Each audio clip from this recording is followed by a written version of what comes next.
Carlos Alcaraz va-t-il être le maître du jeu sur ces dernières semaines, cette dernière semaine de 2025? Va-t-il encore rentrer encore plus dans l'histoire? Déjà 9 finales consécutives sur ces 9 derniers tournois auxquels il participe, 9 finales au minimum pour Carlos Alcaraz. Ça tombe bien, depuis avril en fait, Carlos Alcaraz est toujours en finale des tournois auxquels il participe. Et encore une fois, à Tokyo, Carlos Alcaraz retrouve la finale, une finale encore une fois, après celle de l'US Open il y a quelques semaines remportée. Il retrouve la finale en ayant battu Casper Ruud. Assez compliqué quand même ce match, a été son moins bon match de la semaine, son match le plus difficile. Un match où pourtant il a quand même pas mal de balles de break au début de match, il ne les convertit pas. Et sur la première occasion de Casper Ruud, il y a deux montées un peu tendres d'Alcaraz, où Ruud d'ailleurs quand même passe très bien, il fait un très beau passing et un très beau lob, il faut quand même le signaler. Et derrière, on a un Carlos Alcaraz qui manque complètement son coup droit sur un retour assez long, mine de rien quand même, de Casper Ruud. Il ne faut pas lui retirer ça. Et ça fait break pour Casper Ruud qui va ensuite remporter ce set. Deuxième set, on a Alcaraz qui a été au service, mais comme il a été un petit peu quand il est vraiment à son prime, comme face à Yannick Sinner en finale de l'US Open, 9,5 points sur 10, là, l'insight de service de Carlos Alcaraz, l'indice de l'ATP, c'est colossal ce qu'a fait Alcaraz sur ce deuxième set, et il termine même par un ace sur deuxième balle pour montrer à quel point c'est délirant ce qu'il a fait dans le deuxième. Et dans le troisième, il se fait un petit peu peur, mine de rien, parce que c'est Casper Ruud qui se procure les premières balles de break, les toutes premières balles de break de ce set. La première, elle est complètement dingue parce qu'il fait service externe, on se dit il va aller long ligne, droit long ligne, parce qu'il a une ouverture, et l'ouverture qu'il a à longue ligne, elle est complètement dingue. On a Ruud qui est à peine parti, sauf qu'il fait le contre-pied. Le contre-pied est tellement parfait que Casper Ruud, alors qu'il est pourtant pas si mal placé, parce que si le contre-pied il est loupé, Ruud il est complètement dessus, mais en fait la balle elle est tellement parfaite d'Alcaraz, elle est tellement bien croisée que Ruud elle était déjà parti, il peut pas aller la récupérer, et ça fait point pour derrière une mauvaise faute en revers de Casper Ruud, et ça va faire jeu pour Alcaraz. Et ensuite Alcaraz, le jeu d'après, va breaker Casper Ruud. Alors j'ai pas compris le choix tactique de Ruud sur cette balle de break. On a un retour long d'Alcaraz sur le revers de Casper Ruud, ce qui est clairement le coup à faire, c'est jouer sur le point faible de l'adversaire dans un moment comme ça. Mais j'ai pas compris pourquoi Ruud, au lieu de la remettre croisée, tenter d'aller dans un revers croisé, et peut-être s'il y avait une ouverture se décaler coup droit, pourquoi est en direct un revers long de ligne alors qu'on sait que c'est pas son coup fort? Alors oui, il veut surprendre Alcaraz, mais je trouve qu'à ce moment-là, c'est pas le surprendre qu'il faut faire, c'est un petit peu essayer d'être tennis pourcentage à ce moment-là. Et là, il le fait pas du tout. Il fait une mauvaise faute. Pour moi, c'est une très très mauvaise faute de Casper Ruud. Il est très éloigné du court. Il est quand même très excentré. Il tente un revers long de ligne. En plus, je pense, pour moi, si le revers long de ligne passe, on a Alcaraz qui est déjà quasiment parti. Il a tout de suite l'ouverture derrière court croisé pour allumer Casper Ruud. Et on l'a vu en revers. On le sait qu'en coup droit, Alcaraz, il est capable de décocher des frappes en coup droit complètement dingue croisé. Donc pour moi, c'est un très mauvais choix tactique de Casper Ruud, que la balle passe ou que la balle ne passe pas. Là, elle n'est pas passée, donc c'est encore pire. Mais pour moi, le choix à faire, c'était de remettre une balle bombée sur le revers de Carlos Alcaraz, très croisé, parce que sinon Alcaraz, il aurait pu après se décaler et allumer aussi Casper Ruud. Donc très mauvais choix de la part de Casper Ruud, et Alcaraz, qui sur un coup droit gagnant, va terminer le match où il a quand même mine de rien un peu souffert, 2h08 de jeu, mais ça a été un bon test pour Alcaraz avant d'aller jouer mine de rien Taylor Fritz au prochain tour. Ça va être un bon test, parce que Taylor Fritz, alors ok, il l'a battu à la Lever Cup, mais ça, moi, j'ai pas envie de le compter comme victoire. Mais bon, s'il faut compter ça, on compte ça comme victoire. Et il s'est fait exploser par Fritz, mais il y a quand même plein de circonstances atténuantes. Il sortait de l'US Open. Je pense qu'il a fait la fête pendant une semaine. Voilà, ça reste la Lever Cup. C'est une compétition officielle, a priori. Mais bon, pour moi, c'est pas une compétition officielle. Là, on est quand même sur une finale d'ATP 500. On est sur un moment quand même très important. Donc, pour moi, Alcaraz est quand même largement favori face à Taylor Fritz. Mais c'est un très bon test. Et pour moi, c'est largement le meilleur joueur qui joue cette semaine, largement, parce qu'il a quand même joué, il a eu du Baez au premier tour, il a eu Zizou Bergs, il a eu Nakashima, il a eu Casper Ruud. Alors Casper Ruud était le meilleur de ces joueurs-là, mais Taylor Fritz encore une case au-dessus largement, même si au final, si on est très froid dans l'analyse, Casper Ruud a plus de finales en Grand Chelem que Taylor Fritz, mais à l'heure actuelle, en 2025, Taylor Fritz est un bien meilleur joueur que Casper Ruud. Et en plus, Alcaraz, il s'est blessé en début de semaine, faut pas oublier, il s'est blessé, il s'est fait très mal à la cheville, on avait très très peur face à Baez que ça se termine déjà malheureusement pour lui, et surtout, on a eu très peur que potentiellement, ça soit peut-être une petite entorse à la cheville, et que ça fasse 1-2 mois d'arrêt, et que 1-2 mois d'arrêt en étant fin septembre avec la saison termine fin novembre, bah, que ça soit fini la saison pour Alcaraz.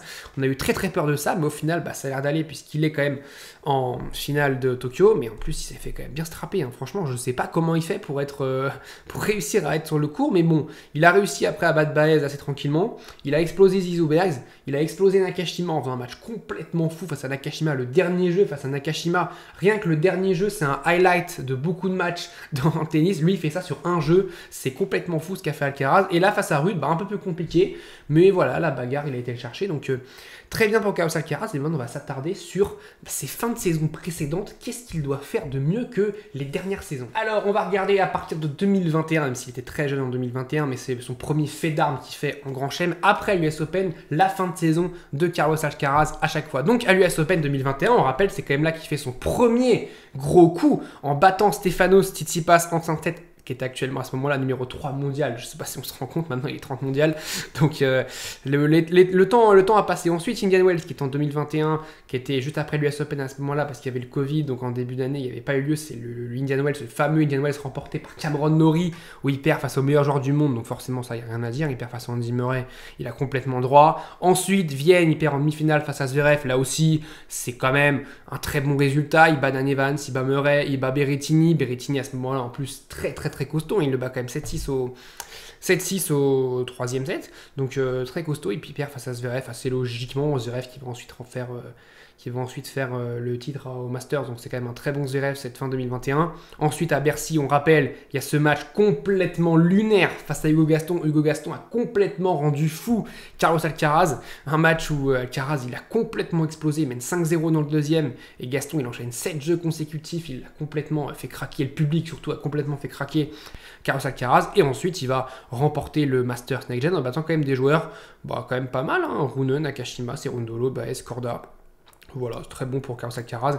2022, c'est quand même une saison historique pour Alcaraz, parce que c'est la saison où il termine pour la première fois de sa carrière numéro 1 mondial, où il est pour la première fois de sa carrière numéro 1 mondial, et il sort surtout d'un titre à l'US Open, son tout premier titre en Grand Chelem, en ayant battu Casper Ruud en finale.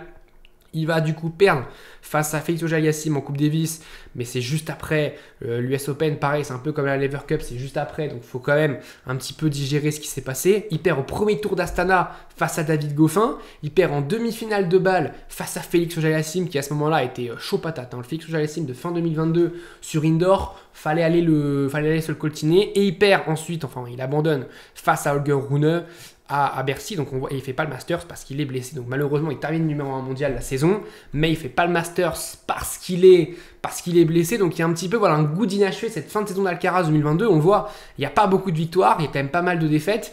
Donc on sent que c'était un petit peu la décompression de son premier Grand Chelem. On va voir en 2023 ce que ça donne, parce qu'en 2023 c'est pas non plus c'est bien, c'est pas non plus exceptionnel. Il perd face à Sinner en demi-finale de Pékin.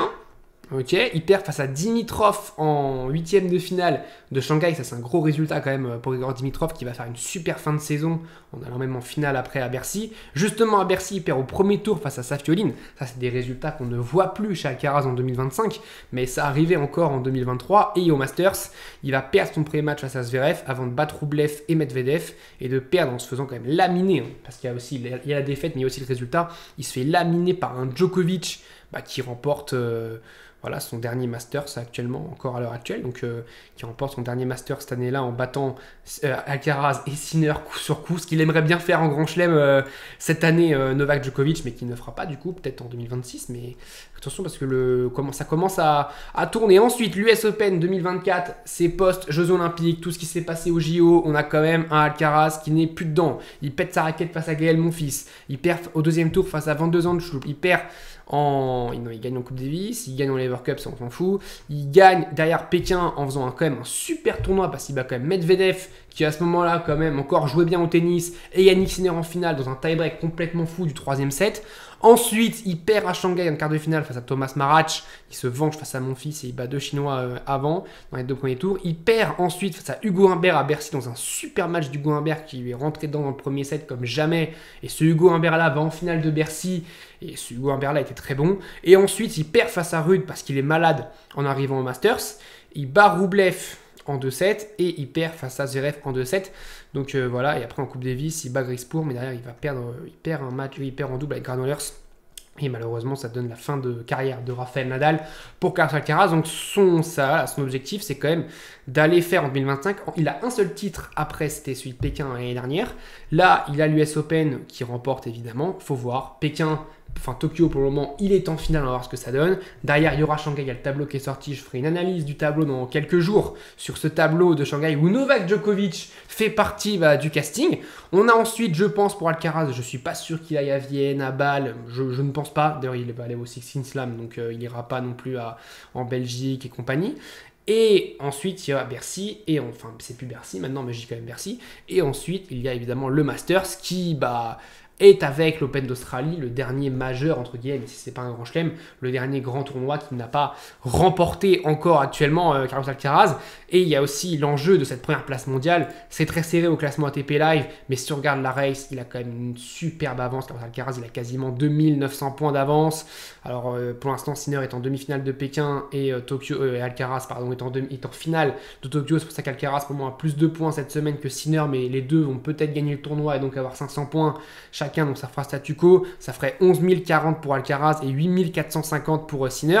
Alcaraz aussi, il y a quand même pas mal de points encore à distribuer. Il y en a 1000 à Shanghai, il y en a 1000 à Paris, il y en a 1500 au Masters. Est-ce qu'il ne peut pas aller claquer un super total au classement en fin de saison? Je sais que c'est un peu anecdotique, mais bon, déjà il a dépassé les 10 000 points pour la première fois de sa carrière. Est-ce qu'il peut aller chercher les 13 000, les 14 000, voire les 15 000? Les 15 000, ce serait vraiment très très très compliqué. Il faudrait qu'il fasse un tournoi en plus, parce qu'il y a 4 500 points à aller chercher. Plus s'il va chercher un ATP 500, il peut aller chercher les 15 000. Mais bon, là, c'est quand même, pour moi, hypothétique. Il n'ira pas chercher les 15 000, il peut chercher les 13 000, les 13 500. Et en tout cas, il peut tout de suite plier boutique et dire à Yannick Sinner, c'est mort, tu ne seras pas numéro 1 cette fin de saison. Le numéro 1 de cette fin d'année, c'est moi. Et normalement, Alcaraz, sauf tremblement de terre, comme il y a eu un petit peu, on a eu peur face à Baez quand il se pète la cheville. Mais sauf tremblement de terre, Alcaraz termine numéro 1 mondial parce qu'il ne perd plus. Avant, on disait oui, Alcaraz est capable de perdre face à n'importe qui, mais aujourd'hui, ce n'est plus le cas. Aujourd'hui, Alcaraz, il ne perd plus contre personne. Il va tout le temps en finale. Depuis avril, dès qu'il participe à un tournoi, Carlos Alcaraz, il est en finale.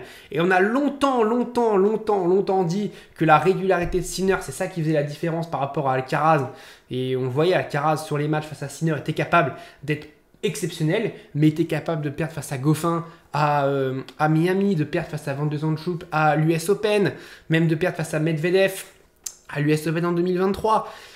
Sauf que maintenant, c'est plus le cas. Maintenant, Alcaraz, pour le battre, il faut être monstrueux. Il faut être monstrueux pour battre Carlos Alcaraz. Et aujourd'hui, c'est très, très, très, très, très compliqué de battre ces joueurs-là. Et pour moi, ces deux, on voit la barre de qualif finale, mais même c'est une barre tout court. Il y a un écart entre Carlos Alcaraz, Sinner et le reste de la mêlée. Et on va y revenir sur la mêlée parce qu'il y aura aussi la lutte pour la race, même si je trouve qu'elle a perdu un peu son intérêt parce que Draper, Sechao, Ben Shelton, on sait pas ce que ça a donné après sa blessure, même s'il est inscrit là à Shanghai, mais on sait pas trop ce que ça va donner. Et il y a mine de rien, il y a quand même un petit écart qui s'est créé, mais le 9e, voire le 10e peut se qualifier, voire peut-être même le 11e, ça dépend ce qui se passe si Djokovic le fait ou pas. Mais si on a 3 absents, ça fait quand même que le 11e potentiellement sera au Masters. Donc Casper Ruud, potentiellement, vu la saison qu'il a fait, même s'il a remporté Madrid, pourrait être au Masters. Donc on reviendra évidemment sur cette lutte quand on saura qui y va, qui n'y va pas, sûr qu'il n'y va pas. En tout cas, Draper, c'est sûr, il n'ira pas au Masters parce qu'il a mis fin à sa saison. C'est terrible parce que Draper, c'était quand même un joueur qu'on voulait voir cette fin de saison, qui avait fait un super début de saison. Et depuis cette défaite à Wimbledon très tôt face à Marin Cilic, on a senti que le niveau a un petit peu décliné, surtout les blessures, encore une fois, physiquement. Le problème de Jack Draper, c'est que physiquement, ça coince. Là où Alcaraz et Sinner, c'est... Voilà, que dire? Que dire sur ces deux joueurs-là?